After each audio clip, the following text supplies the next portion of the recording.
ನಮಸ್ಕಾರ, ಶುಭ ಸಂಜೆ. ಸಂಕಲ್ಪ ಸುದ್ದಿ ಕಾರ್ಯಕ್ರಮಕ್ಕೆ ತಮ್ಮೆಲ್ಲರಿಗೂ ಆತ್ಮೀಯ ಸ್ವಾಗತ ಹೇಳ್ತಾ ಇರೋದು ನನ್ನ ಅನುಷಾ.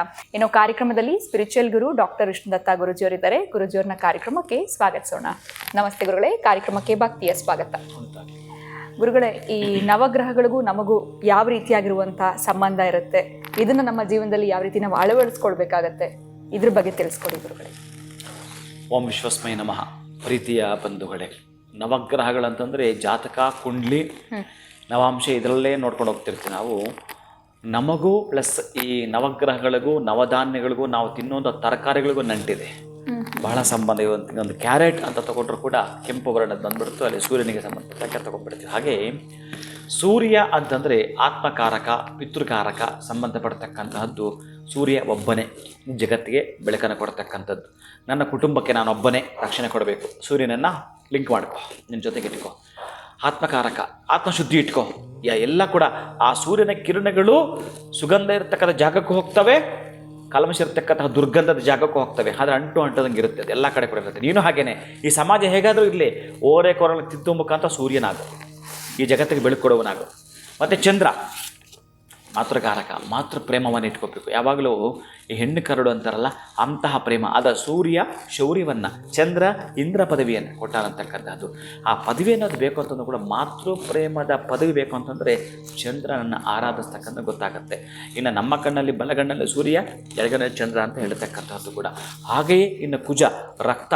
ಮೊದಲೇ ಕೋಪ ಬಂದಾಗ ನಮಗೆ ಬಾಡಿ ಎಲ್ಲ ಕೆಂಪಾಗುತ್ತೆ, ಮುಖ ಎಲ್ಲ ಕೆಂಪಾಗುತ್ತೆ. ಹಾಗೆ ರಕ್ತ ಶುದ್ಧಿಗಾಗಿ ನಾವು ಹೇಗೆ ಲೆಕ್ಕ ತಗೊಳ್ತೀವಿ, ರಕ್ತವರ್ಣಂ ರಕ್ತಗಂಧಂ ಗಂಧಾನುಲೇಪನ ಮತ್ತು ಏನು ಮಾತಾಡುತ್ತೋ ಅದು ಕುಜನಿಗೆ ಸಂಬಂಧಪಟ್ಟ ಹಾಗೆ ಮಾತಾಡ್ತಕ್ಕಂಥದ್ದು ಕೂಡ ಆಗುತ್ತೆ. ಹಾಗಾಗಿ ನಮಗೆ ಏನಂತಂದ್ರೆ ಕುಜನ ಆರಾಧನೆಯಿಂದ ನಾವು ಯಾವುದಕ್ಕೆ ಹೋಲಿಕೆ ಮಾಡ್ಕೋಬೇಕು ಅಂತಂದರೆ ಈ ಕುಜನನ್ನು ಬಾಂಧವ್ಯಕ್ಕೂ ಕೂಡ ಮಾಡ್ಕೊಳ್ತಾರೆ. ಅದಕ್ಕಾಗಿ ಈ ಬ್ಲಡ್ ರಿಲೇಷನ್ ಅಂತ ಕರೀತಾರಲ್ಲ, ಬ್ಲಡ್ ರಿಲೇಷನ್ ಅಂದ ಕೂಡಲೇ ಕುಟುಂಬ ಬಂದ್ಬಿಡ್ತಲ್ಲಿ. ಹಾಗಾಗಿ ಇವನನ್ನು ಆರಾಧನೆ ಮಾಡೋದ್ರಿಂದ ನಮ್ಮ ಬ್ಲಡ್ಡಲ್ಲಿ ಅವನು ಇರುತ್ತಾನೆ, ಹಾಗಾಗಿ ಅವನ ಗುಣಗಳು ಕೂಡ ಹೆಚ್ಚಿಗೆ ಮಾಡ್ತಕ್ಕಂಥದ್ದು. ಇನ್ನು ಬುಧ ಅಂತಂದಾಗ ವಿಶೇಷವಾಗಿರ್ತಕ್ಕಂಥ ಅರುಸಿಗೆ ಸಂಬಂಧಪಡ್ತಕ್ಕಂತಹದ್ದು, ಜ್ಞಾನಕ್ಕೆ ಸಂಬಂಧಪಡ್ತಕ್ಕಂತಹದ್ದು ಕೂಡ, ಬುದ್ಧಿಗೆ ಸಂಬಂಧಪಡ್ತಕ್ಕಂಥದ್ದು ಕೂಡ ಇವನಾಗಿರುತ್ತಾನೆ. ಇನ್ನು ಬುದ್ಧಿ ಅಂದ್ರೇ ಬುಧನಿಗೆ ಲಿಂಕ್ ಇದೆ ಅಂತಕ್ಕಂತಹದ್ದು. ಬೆಳವಣಿಗೆ ಸೂಚಕ. ಈಗ ಯಾರ ಜ್ಞಾನ ಇದೆ ಅವನು ತಾನೇ ಬೆಳೆದಿರ್ತಾನೆ. ಏನು ನಾಲೆಡ್ಜ್ ಇಲ್ಲಪ್ಪ, ಜ್ಞಾನ ಇಲ್ಲಪ್ಪ, ಮೈಂಡೇ ಇಲ್ಲಪ್ಪ, ಇವನಿಗೆ ಒಂದು ಕಡೆ ಬಿದ್ದಿರ್ತಾನೆ. ಹಾಗೆ ಬುಧ ನಿಮಗೆ ಚತುರ್ಮಧ್ಯತನವನ್ನು ಕೊಟ್ಟಾನು ಅಂದರೆ ಯಾವುದನ್ನು ಹೇಗೆ ಬ್ಯಾಲೆನ್ಸ್ ಮಾಡಬೇಕು, ಬುಧನೊಂದು ಗುಣ ಇದೆ. ಅಲ್ಲಿ ಯಾರಿದ್ರೆ ಅವ್ರ ಜೊತೆಗೆ ಮೂವ್ ಆಗ್ತಿರ್ತಾನೆ. ಕೆಟ್ಟವರಿದ್ದರೆ ಕೆಟ್ಟವ್ರ ಕಡೆ, ಒಳ್ಳೆಯವರಿದ್ದರೆ ಒಳ್ಳೆಯವ್ರ ಕಡೆ. ಅದಕ್ಕಾಗಿ ಹಾಗೆ ನೀವು ಅಂಥ ಸಂದರ್ಭ ಬಂದಾಗ ನಿಭಾಯಿಸುವಂಥ ಶಕ್ತಿ ಬುಧ ನೀವಾಗಿರ್ತೀರಿ. ಇನ್ನು ಗುರು ಅಂತಂದಾಗ ಧನಕಾರಕನು, ಅಂತಹ ಧನಾಢ್ಯದ ಅಧಿಪತಿ ನೀವಾಗಬೇಕು ಅಂತಂದರೆ ಗುರು ನಮ್ಮ ಒಳಗಡೆ ಎಲ್ಲಿರ್ತಾನೆ ಅಂತಂದರೆ ನಮ್ಮ ಆಲೋಚನೆಗಳಲ್ಲಿ ಸಂಪೂರ್ಣವಾಗಿರುತ್ತಾನೆ. ಆಕಾಶ ತತ್ವಕ್ಕೆ ಸಂಬಂಧಪಟ್ಟವನಾಗಿರುತ್ತಾನೆ. ನೀವೇನಂದರೆ ಈಗ ನಿಮ್ಮೊಂದು ಥಾಟ್ ಬಂದರೆ ತಾನೇ ನೀವು ಎಲ್ಲಿಂದ ಅಲ್ಲಿ ಹೋಗ್ಲಿಕ್ಕೆ ಸಾಧ್ಯ ಆಗುತ್ತೆ. ಥಾಟೇ ಬರಲಿಲ್ಲ ಅಂದರೆ ಇದಕ್ಕೂ ಕೂಡ ಅವನಾಗಿರುತ್ತಾನೆ.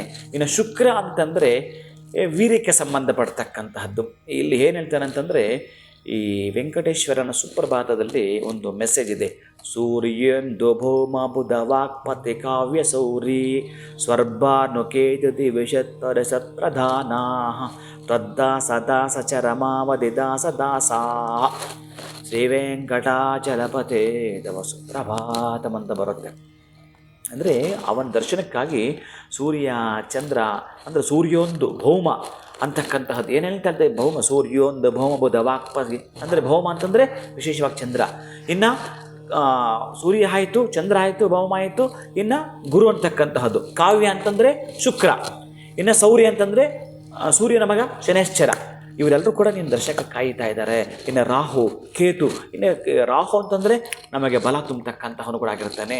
ಇನ್ನು ಶುಕ್ರ ಅಂತಂದರೆ ವೀರ್ಯಕ್ಕೆ ಅವನ ಅಧಿಪತ್ಯವಿರತಕ್ಕಂತಹದ್ದು, ಅಂಡಾಶಯಕ್ಕೆ ಅಧಿಪತ್ಯ ಇರತಕ್ಕಂತಹದ್ದು, ಹೀಗೆಲ್ಲ ಕೂಡ ತೆಗೆದುಕೊಳ್ಳುತ್ತಾನೆ. ಇನ್ನು ಕೇತು ಅಂತಂದರೆ ಚಿತ್ರವರ್ಣ.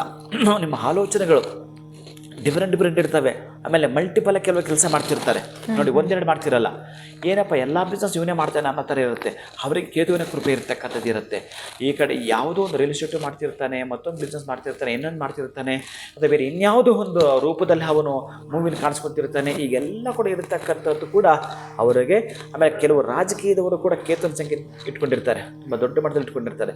ಇವರೆಲ್ಲರಿಗೂ ಕೂಡ ಪರಿಪೂರ್ಣತೆ ಕೊಡತಕ್ಕಂತಹದ್ದು ಕೂಡ, ನಾನಾ ತರಹದ್ದು ವ್ಯವಹಾರ ವ್ಯಾಪಾರವನ್ನು ಮಾಡ್ತಕ್ಕಂಥದ್ದು ಕೂಡ ಕೇತುವಿನ ಇಂಡಿಕೇಶನ್ ಆಗಿರುತ್ತೆ.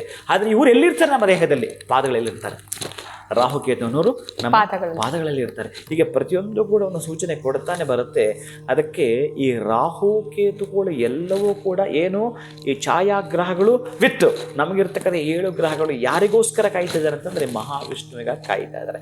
ಅಂತಹ ಮಹಾವಿಷ್ಣು ಒಬ್ಬರಿಗೆ ನಾವು ಸರೆಂಡರ್ ಆಗಿಬಿಟ್ರೆ ಇವರೆಲ್ಲರೂ ಕೂಡ ಸರೆಂಡರ್ ಆದಾಗೆ. ಅದಕ್ಕೆ ಪ್ರತಿಯೊಂದಕ್ಕೂ ಕೂಡ ಪ್ರಾರ್ಥನೆ ಪರಮ ಸೌಖ್ಯ ಅಂತ ಹೇಳುತ್ತೆ.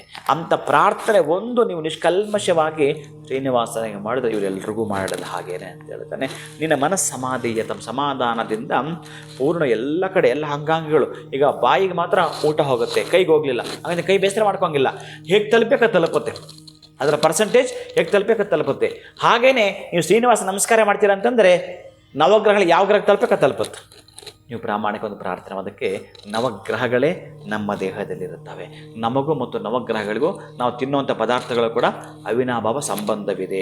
ಈಗ ಸೂರ್ಯ ಅಂತ ತೆಗೆದುಕೊಂಡಾಗ ಕೆಂಪು ವರ್ಣ ತರಕಾರಿ ಏನು ಬರುತ್ತೆ ಅದೆಲ್ಲ ಕೂಡ ಆಗ್ತಕ್ಕಂಥದ್ದು. ಇನ್ನು ಚಂದ್ರ ಅಂತ ತೆಗೆದುಕೊಂಡಾಗ ಏನು ತೊಗೊಳ್ತೀವಿ ನಾವು, ಅಕ್ಕಿ ತೊಗೊಳ್ತಕ್ಕಂಥದ್ದು, ಹಾಲು ತೊಗೊಳ್ತಕ್ಕಂಥದ್ದು ಇವೆಲ್ಲ ಕೂಡ ಚಂದ್ರ ಸಂಬಂಧಪಟ್ಟಂಗೆ ಬರ್ತಕ್ಕಂಥದ್ದು. ಹೀಗೆ ಪ್ರತಿಯೊಂದು ಅಂಶವೂ ಕೂಡ ಹಾಗೆ ಬರ್ತಾ ಇದೆ. ಪ್ರತಿನಿತ್ಯವೂ ಕೂಡ ಪ್ರತಿ ಕ್ಷಣವೂ ಕೂಡ ನಮಗೂ ಮತ್ತು ಆ ನವಧಾನ್ಯಗಳಿಗೂ ಹಾಗೆಯೇ ನವಗ್ರಹಗಳಿಗೂ ಸಂಬಂಧವಿದೆ. ಈ ಸಂಬಂಧ ಮಾತ್ರ ಚೆನ್ನಾಗಿರಬೇಕು ಅಂತಂದರೆ ನಾವು ಉತ್ತಮವಾಗಿರ್ತಕ್ಕಂಥ ಆಲೋಚನೆಗಳು ಮಾಡೋದ್ರಿಂದ ಆ ಸಂಬಂಧ ಚೆನ್ನಾಗಿರುತ್ತೆ. ಖಂಡಿತ ಗುರುಗಳೇ, ನಮ್ಮ ಯೋಚನೆ ಆಲೋಚನೆ ಎಲ್ಲವೂ ಕೂಡ ಕರೆಕ್ಟ್ ಆಗಿರಬೇಕು. ಜೊತೆಗೆ ನವಗ್ರಹಗಳಿಗೂ ನಮಗೂ ಯಾವ ರೀತಿಯಾಗಿರುವಂಥ ಸಂಬಂಧಗಳಿದೆ ಅನ್ನೋದ್ರ ಬಗ್ಗೆ ತಿಳಿಸ್ಕೊಟ್ರಿ. ಧನ್ಯವಾದಗಳು ತಮಗೆ. ನಮಸ್ಕಾರ. ಅದೇ ಶ್ರೀನಿವಾಸ. ಇನ್ನು ವಿಡಿಯೋನ ಮುಗಿಸುವಂತಹ ಸಮಯ ಆಗಿದೆ. ಮುಂದಿನ ವಿಡಿಯೋನಲ್ಲಿ ಭೇಟಿ ಮಾಡ್ತೀನಿ. ನಮಸ್ಕಾರ.